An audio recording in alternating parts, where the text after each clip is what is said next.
Cina itu tidak ikut IMF dan tidak ada hubungan dengan World Bank di awal tahun 90-an. Sewaktu menyalakan engine ekonominya, mereka menjalankan strategi Tiananmen Papers. Apa itu strategi Tiananmen Papers? Sebentar kita jelaskan. Boleh kita lanjut dulu dengan pertanyaan lagi? Sekarang kembali ke Trump. Trump dapat dana 2,2 triliun dolar dan Fed bersiap meluncurkan dana talangan tersebut. Dari mana ya dana tersebut? Kita semua tahu bank sentral adalah a lender of a last resort.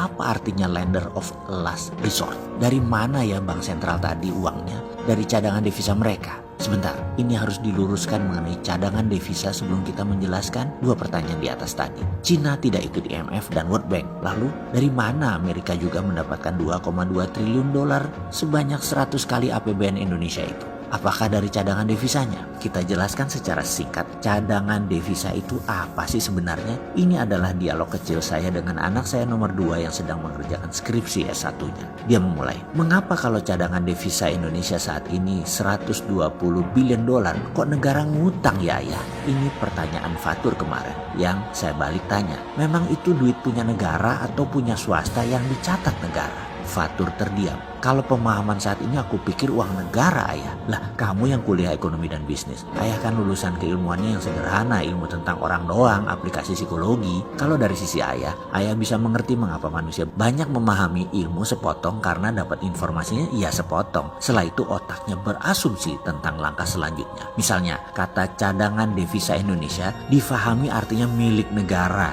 Sementara di BI kesannya ada uang 120 billion milik Indonesia. Bener deh, kalau ada uang 120 billion di tangan BI, nggak mungkin rupiah jebol ke 16.500-an seperti saat ini. Indonesia itu bergantung impor pangan dan impor bahan bakar migas. Dosisnya parah, 60% kebutuhan bahan bakar kita impor. Kalau pangan mungkin sampai 30% kebutuhan nasional impornya dan terus trennya naik. Ini gagal pemerintahnya ya ayah? Fatur bertanya. Oh enggak mas, beda gagal sama tidak mengerjakan atau tidak paham. Demikian saya mulai sontoloyo. Jadi rupiah bagaimana ke depannya untuk menahan jatuhnya rupiah? Nah, anak kecil seperti Fatur mulai peduli otaknya. Negara saja nggak pernah nanya beginian dalam otak mereka. Kalau negara memikirkan serius, rasanya selesai, pasti jadi kuat ekonomi dan rupiahnya. Kecuali lemah ini memang maunya mereka supaya dolar jadi 18.000 misalnya, karena strategi ekonomi nasional supaya daya saing ekspor naik. Ya bisa juga, kita lihat saja hasilnya nanti. Ini karena strategi atau karena kegeblekan mengelola negara. Kalau 120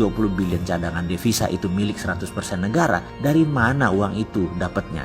Begitu Fatur bertanya. Begini, yang ekspor itu negara atau swasta sih mas? Saya bertanya. Ya swasta, jadi yang dagang swasta itu misalnya siapa? Adaro, Sinarmas gitu kan? Ya uangnya di mereka. BI itu hanya mencatat saja uang dolarnya masuk dan keluar. Jadi 120 billion yang dipegang itu terbanyak ya swasta. Cadangan devisa artinya uang dolar berada di Indonesia. Begitu baca simpelnya. Kalau punya tabungan beneran harta di BI atau di Menkyu segitu, ya nggak mungkin negara jago hutang seperti sekarang untuk menutupi anggaran. Apalagi kemarin untuk corona, ngutang terbesar dalam sejarah Indonesia. Dahsyat. Yang bayar cicitmu aja belum terlunas tur, karena memang nggak punya muscle knowledge kalau negara saat ini dalam keadaan perang, dalam economic at war. Dan kalau dibilang ini war time, ngeyel mereka pejabat itu. Kita dibilang nyinyir, apalagi sama fans buzzernya yang fotonya gambar anjing. Parah mereka itu. Dianggap orang yang beda sama junjungannya, dianggap bodoh. Padahal yang bodoh ya mereka itu sendiri. Mereka nggak punya pengetahuan apa-apa. Mending kita beda pendapat. Ya sudahlah, lihat aja tahun 2020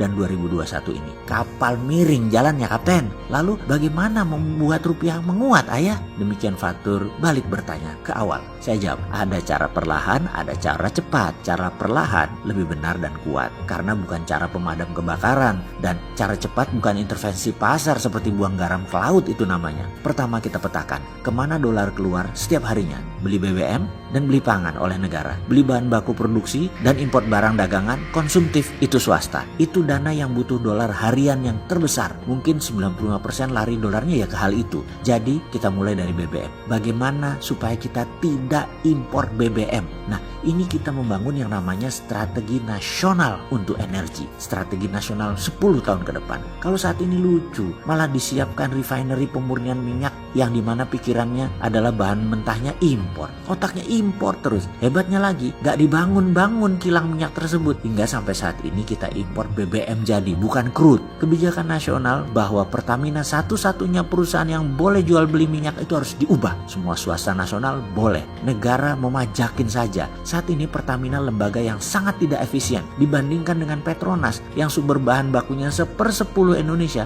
Profitnya lebih bagus dari Pertamina. Jadi ikutkan swasta nasional membangun ketahanan energi nasional. Jangan dimonopoli Pertamina. Negara itu di atas Pertamina. Kalau sekarang Pertamina adalah negara, lah kebalik-balik nggak tuh? Swasta harusnya boleh punya kilang minyak sendiri, punya refinery sendiri, distribusi channel sendiri. Swasta boleh bangun refinery berbahan baku kondensat, light oil, dan gas alam dikonversi jadi BBM. Teknologi hydrocracking itu murah dan bisa skala mini, bisa 10.000 barel per hari, bisa 5.000 barel per hari, dan ada bahkan yang 1.000 barel per hari. Dan itu bisa at site, di sumur tambang, di mine mouth, gak ada biaya distribusi bahan mentahnya. Dengan mengubah semua kondensat dan gas alam di Indonesia, ini bisa mengurangi unsur impor. Mungkin 800.000 barel per hari kita impor, tinggal 200.000 barel per hari importnya. Strategi ini mungkin tidak menghasilkan dolar, tapi strategi ini mereplace dolar, menggantikan impor. Pengaruhnya besar banget dalam fluktuasi mata uang karena mendadak demand beli dolar berkurang. Sekarang kebutuhan dolar malah negara sendiri yang beli. Lah lucu, diintervensi jual dolar di pasar tetapi dibeli lagi oleh negara untuk dana impor. Fatur mantuk-mantuk kepalanya, lalu dia bertanya, "Lalu ayah, semua ini sudah bicara ke pejabat negara?" Saya jawab, "Gak pernah berhenti ayah mencintai negeri ini, Tur. Solusi ini sudah berkali-kali ayah usulkan dan terus akan ayah usulkan. Gak ada bencinya ayah sama negara ini, termasuk pemimpinnya. Namun kalau gak didengar mau ngomong apa? Tapi jangan takut, ayah terus bunyi hanya untuk membuktikan kita berkontribusi. Yang mencatat bukan kita, Tur, nanti turunan kita yang melihat, anak cucu cicit kita yang melihat. Kita pejuang, kita sudah melakukan semampu kita walau itu tidak menghasilkan apa-apa dan kita tidak berharap apa-apa kecuali yang terbaik buat bangsa." Itulah dialog singkat saya yang semoga sahabat mulai memahami pertanyaan di awal. Apakah Cina membangun negaranya pakai surplus perdagangan cadangan devisanya? Jawabannya tidak, karena waktu mereka memulai membangun tahun 1989 di awalnya, di mana Deng Xiaoping saat itu berkuasa, mereka tidak punya uang sama sekali dan tidak ngutang seperti Indonesia. Apa pakai FDI, Foreign Direct Investment seperti kita? Ya enggak lah, siapa yang mau invest di negara komunis otoriter di tahun 90-an itu? Lalu pakai apa? Mereka bangun pakai MMT. Gurunya para politbiro Cina adalah Michael Hudson, guru besar dari Missouri University yang mengajarkan MMT di Peking University. Termasuk Xi Jinping, presiden seumur hidup Cina dan pemimpin PKC Cina saat ini adalah murid beliau. Oke, sebentar. Sudah mulai paham kan? Apa masih mau dijelaskan lagi? Kalau Amerika bagaimana? Lah kok panjang ini?